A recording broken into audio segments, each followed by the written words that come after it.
June 12th, stronger and a little darker. Entry 26. While standing on the stairs in his hallway the night after his birthday, which was quote unquote terrible by his accounts, even though he spent it with his girlfriend at Lincoln Woods, we made another deal. The first deal between us was made in Payne Park. I don't remember when. It was about him not becoming a sex fiend when he leveled up to level 16 or something. And if he didn't, I would owe him $50. Bracket.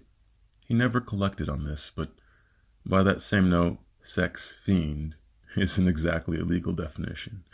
And legally, any ambiguousness in a contract benefits both parties equally, if the info I got from Big Bang Theory was accurate. I had intended it to be subjective and up to my judgment, whether he had become one or not, but I would have been honest. End bracket. The next deal was that if, in 9+ years, he actually made it to the NFL, and we lived together or something like that, then for the first month, I would sleep in a cardboard box in the basement, and he would feed me doggy food, and I'd have to drive around in some terrible looking car or something. But, however, if he didn't make it, in that time period, he'd have to do any one thing, and I mean any one thing that I asked of him. Knowing my desire was probably going to be something homo, he called it homo and said he knew what it was, but he agreed. At the time, I meant a mouth kiss, but later on my friend gave me the idea to have him be my boyfriend. I wonder what Z thought I meant. Bracket. If I had a choice right now, it'd probably be oral. It turns out he's really good at it. End bracket. June 20th, entry 27, just done. June 19th of year 8, a date that I shouldn't forget. I decided that he wasn't worth it and that I didn't care anymore. Basically, I brought him and his friend Silas home early in the morning. They had stayed over my house the previous night. When I dropped them off, I asked him to talk. He said no, that he wanted to go to sleep. I threw blunts on the floor and said, I don't care anymore. I'll talk to you later, and bounced. I haven't been back yet, and spent the rest of the day shopping with Malik and Ada. Later that night, I went to the club with Max and met a girl named Sayo. Shair is how it's pronounced, I believe. Bracket. What's funny is, invigorated by my desire to move on, I approached her at the club and she said yes. She was a black Gemini and she was beautiful. End bracket. But yeah, the main idea is that I shouldn't forget the date because in some respect I quote unquote broke up with Z and met this new girl. So it's probably worth remembering, and my commitment is to change, to be stronger and a little darker than before, to be more than the quote-unquote innocent kid that I appear, and to stop wasting my time pining for what I can't or won't have. To some extent, I decided to kick him out of my life, but I haven't outright told anyone of this decision yet, in case I decide to be flaky and quote-unquote whimsical. Plus, today I'm already bored and considering going back on that choice, and that annoys me. But it's whatever. I still need more friends and to know more people. Maybe I should go check out URI, or ask Shair if she wants to do something today. June 24, entry 28, Aftermath. Started writing this at 12:01 a.m., though the actual event in question took place less than 10 minutes before on the prior day. Now, let's see, how should I begin this? It's been about 4 days since the day I decided to change.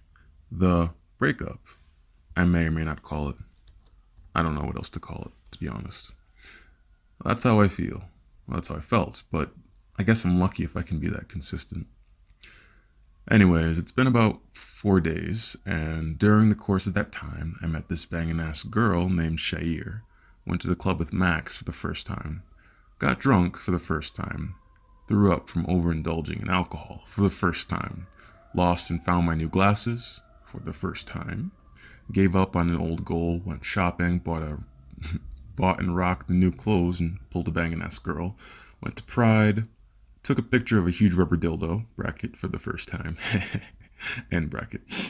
Found out one of my boys was bi, stayed over his house, bracket, winky face, end bracket.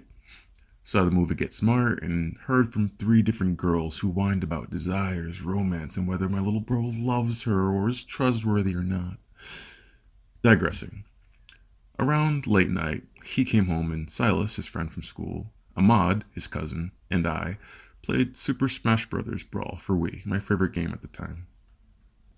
For a little while, with him on the phone having a chat with his girlfriend Tessa, who supposedly just broke up with him because of trust issues. A word on her. She was smart and was always finding out about stuff that he was doing behind her back. And though he said he only did it for revenge, I'm pretty sure the 3 hickeys on his neck were not of the revenge sort.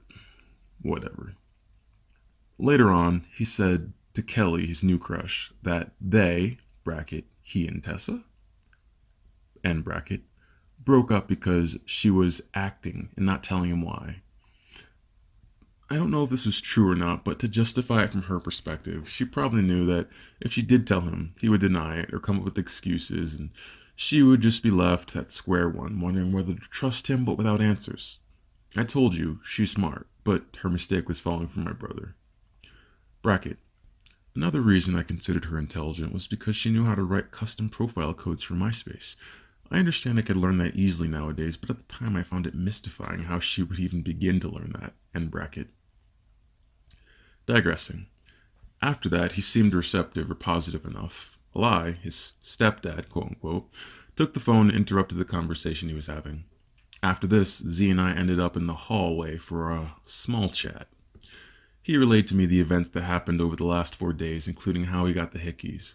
And I told him what happened to me, including how I didn't like the fact that I hadn't seen him for 4 days and I was still dealing with his shit, i.e. Marissa, Carissa, and Tessa's affection for him. Well, not Carissa's affection. She just wanted to know how Z felt about Marissa and whether she still had a chance or not. But it was still something I had to deal with. It was concluded with a deal. I told him that I'd let him use the phone to sweet talk his newest interest, Kelly, but I also told him that his ability to make people, usually girls, fall in love with him leaves me with a bad taste in my mouth, and that Marissa was no exception, Tessa was no exception, and Kelly would most certainly be no exception to the rule either, which means that I'd have to deal with her shizzle as well, eventually, when he betrayed her trust for quote-unquote revenge. He assured me this would not be the case and concluded it by saying that if he did this again, if he betrayed another female's trust, leaving me to deal with it, or cheated on his girl, or whatever, and I was the one left holding their emotional baggage, then the deal would be that he would go by. Case closed, I guess. And how could I argue with a deal like that? Note. Also, in retrospect, it occurs to me that the only reason he and Marissa stayed together the longest was because they rarely saw each other. He and Tessa saw each other quite often, and, well, they broke up in about a month and a half. May 11, in year 8, to June 23rd of year 8. Buena suerte, spoil. Yeah, right. Also, when we first started talking again, he apologized for what happened a few days previously. When he said he didn't want to talk to me because my talks were long and boring, and I threw blunts at his feet and bounced. 6 to 7 a.m. at June 19th of year 8. He apologized for that and said it would never happen again. ... Also, yeah, I know, 3rd time. And simply because I feel it's worth mentioning, I threw off a half-cocked statement untoward Ada and told her to remind me to tell her something about her brother when she herself leveled up to level 18. Later on, she told me that it was cool with her if we, me and her brother, ended up together when he was older, as long as she got a nephew first. But that's like totally awesome because it means she's essentially giving us her blessing for the future. Honestly, that did make me happy. She wouldn't mind if her brother was gay or bi, and she wouldn't mind if he dated me. End of story. Bracket. Too bad I don't care anymore. End bracket. End entry.